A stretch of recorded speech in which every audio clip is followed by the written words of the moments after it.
Mark Rogers TV all over early signing day as we go all across the country to bring in some of the best bloggers, writers, and sportscasters to discuss the early signing period and what it has meant to particular programs. We bring in Graham Couch from the Lansing State Journal to discuss Michigan State. Graham, how you doing today? Doing well, Mark. Thanks for having me. Yeah, definitely. Thank you for jumping on board here. And it's just caused a number of us to scramble, not anywhere near what the coaches are experiencing over the last few weeks, but finishing up the regular season, getting prepared for postseason, and right in the middle of it, trying to reel in the best recruits that they can possibly find that fit their program. And I think we were all guessing as to how many guys out of the eventual signing classes for particular teams would sign. And I've been kind of astounded that it's been I've heard anywhere from 65 to 75%, and it seems like the bigger programs, a la a Michigan State, it's even higher of a percentage than that. So this has become in 1 year basically the early signing period, but the signing period, it appears. Yeah, I mean, for MSU, they might sign 2 more guys, and you're looking at 20 people in a class, and it really, I don't want to say negates the February date, but this is the new date, and it's going to take some getting used to, and that may not be the same exact situation every year. But for this class this year, and the way they recruit, and they tend to have a lot of guys in the fold early, and a lot of schools do. I think this is going to be the new norm. It forces, because really, what's the difference between now and a month and a half from now? To a lot of kids who you've been recruiting for a long time, it sort of forces both sides to make a commitment to each other and to put pen to paper on that commitment, which I think is a good thing. There are challenges, like they got issues with the December games and December bowl games and how that affects programs. But by and large, this is a sport that sort of makes a mockery of the word commitment. And to that extent, I like this because it forces both programs and kids to sort of put their money where their mouth is. And it also prevents both sides from getting screwed if somebody pulls out at the last second, because now you have a month and a half instead of a few hours to sort of figure out where you're going to go from there. Michigan State bringing in the 5th rated class in the Big Ten, number 24 in the nation. That's according to 247 Sports. Just your thoughts in getting the 20 signees. Are there going to be any other additional commitments? Or signees, in fact, any open spots left? I do think they'll add a defensive end, something like that, and maybe a wideout. But I think for the most part, maybe an offensive lineman, but there are 2 spots. But these 20 guys, 15 of them have been in the fold for a long time, just like last year where they had 17 commitments very early, and the year before quite a few very early. And I think that's sort of the staple of what they do. It's a very no-pressure commit. When you commit, they want you to be all in, but they don't want you to commit until you're absolutely sure. And so they don't lose a lot of kids to flips or sort of being fickle. And they probably lose some kids on the front end who don't want to make that commitment. But that's sort of been their way and Mark D'Antonio's way. I think it's a class that is very much characterized who they have been and who they are. Getting back to something, the 2016 class was his most heralded class a couple years ago, and it was a group that had 10 4-stars. And it was sort of viewed as the beginning of Michigan State being able to play on the level of Ohio State and Alabama in terms of the recruits. Well, that led to some off-field stuff. That class had some maturity issues early, but it also didn't have a lot of great senior leadership. And this group was more of a 6 4-star type group, and that's what you've seen with some real interesting guys. It's sort of been the staple of what they've been over time, and a class that ranks about where they usually rank, and that's what they built the program on.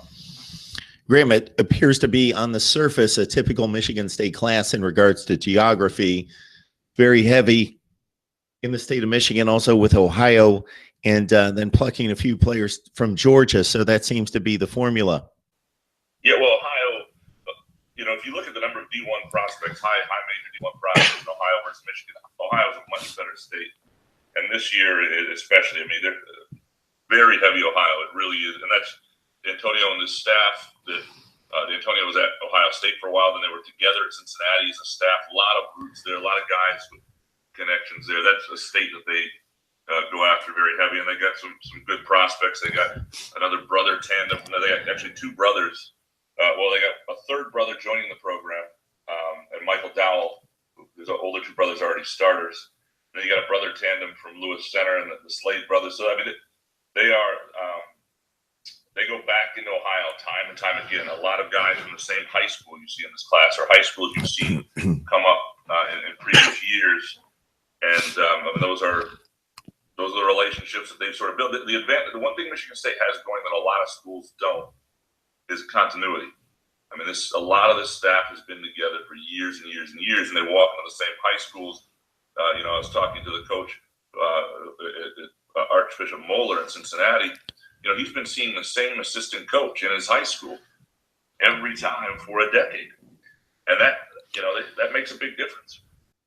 Kalon Gerfen at the top of the class, top 20 cornerback. Is a kid that we talked to here about 6 months ago.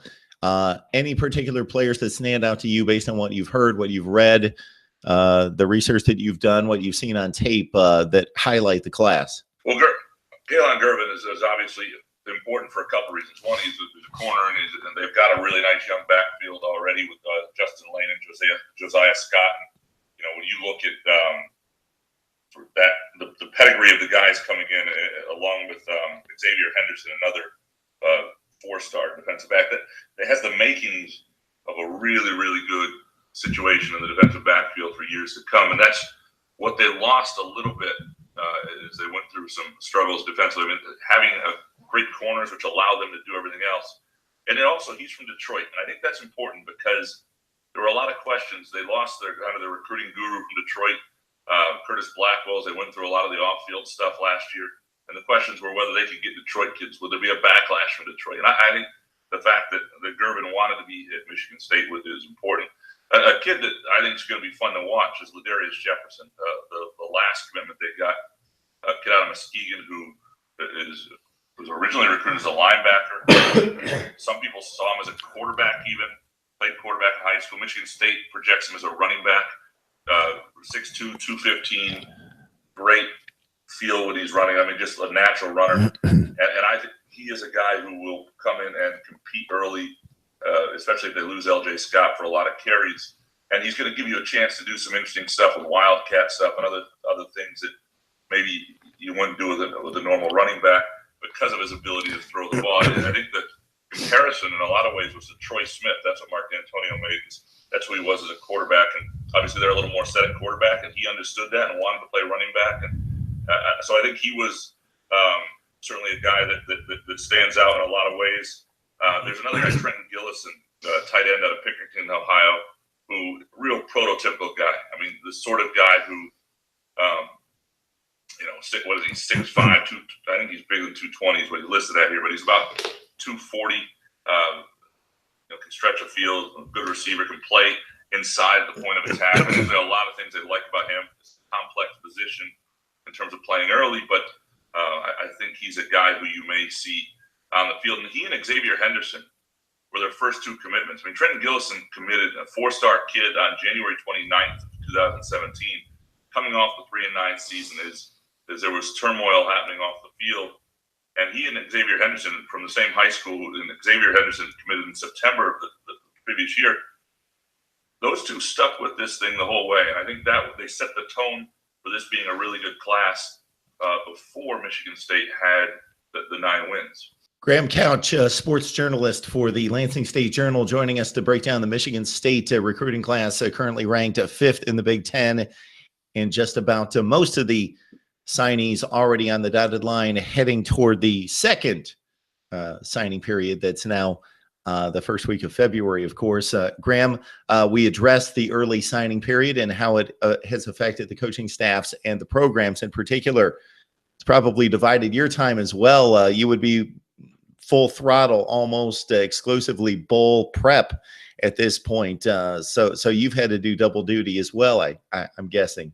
Yeah, and basketball too. I mean, around here, Michigan State's the #2 basketball team in the country. That's where a lot of people's focus is.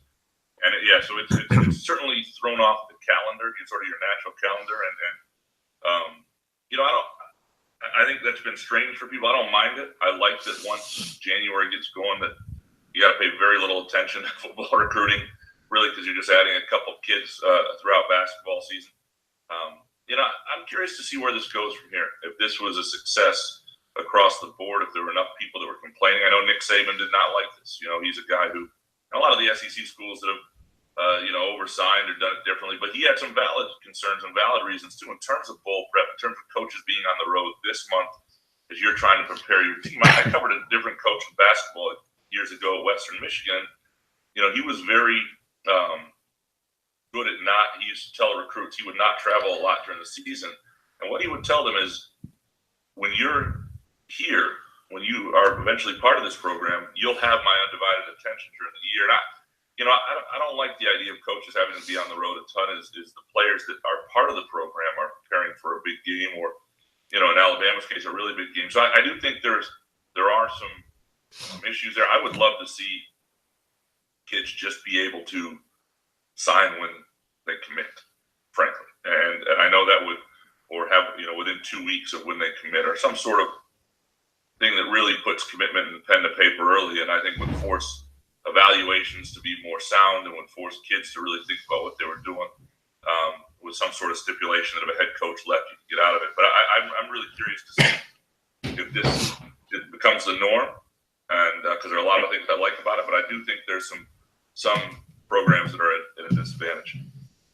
Yeah, Urban Meyer had commented during his news conference about the signing period that as soon as they won the Big Ten championship, he had coaches just hit the road in the locker room for 10 or 15 minutes, then jumping on an airplane, hitting the road to recruit because they had lost that week preparing for the Big Ten championship to a certain extent. So it really squeezed down the time to make those contacts with those kids.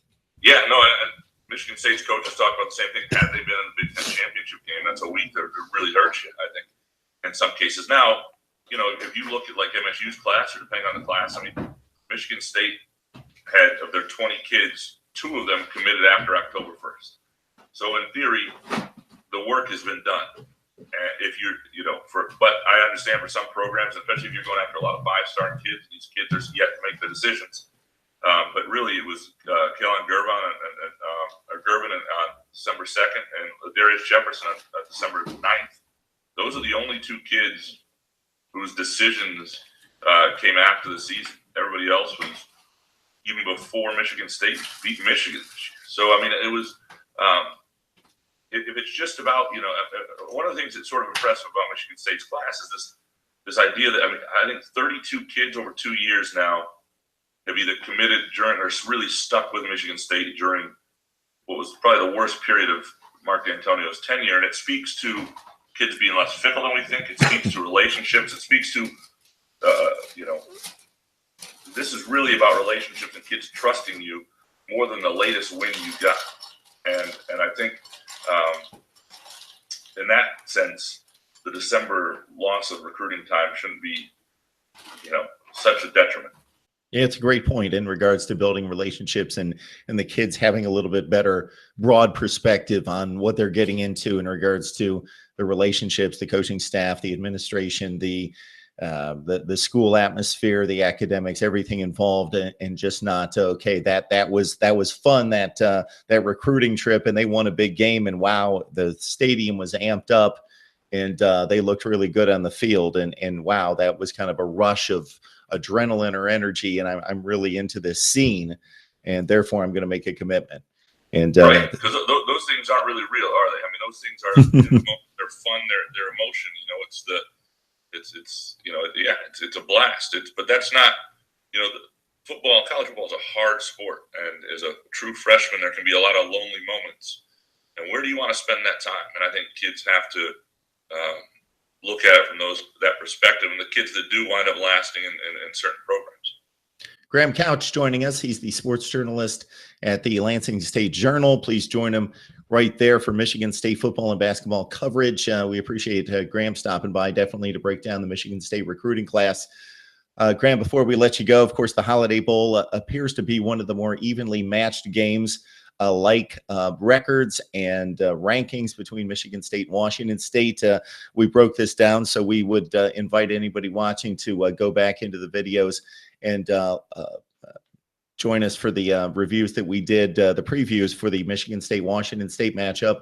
Graham, any initial thoughts or existing thoughts about the matchup? Anything that's changed your mind in the last few weeks, just in regards to your feel for this Michigan State approach to the game? Well, I know Washington State's missing a couple, receivers, and the Vegas line is tightened a little bit, and so that's always interesting stuff to watch. I do think this is a real test for Michigan State on, where they are. They've had plenty of time to really scout an opponent, really dial in. They're going to have probably decent weather in San Diego, so it really is a measuring stick and a test of what you are and where you are as a program, and heading into next year. And I'm curious to see that. I think this will be a group that's dialed in. They've been dialed in all year. The question is, are they better than Washington State? And I don't know that. I don't know that yet. I don't think we will till that night. Graham Couch from the Lansing State Journal joining us to break down Michigan State football with the Spartans preparing for the Cougars out west in San Diego for the Holiday Bowl. And, of course, Mark D'Antonio reeling in a pretty good recruiting class with 20 signees for 2018. Graham, we appreciate the time. Thanks for having me, Mark.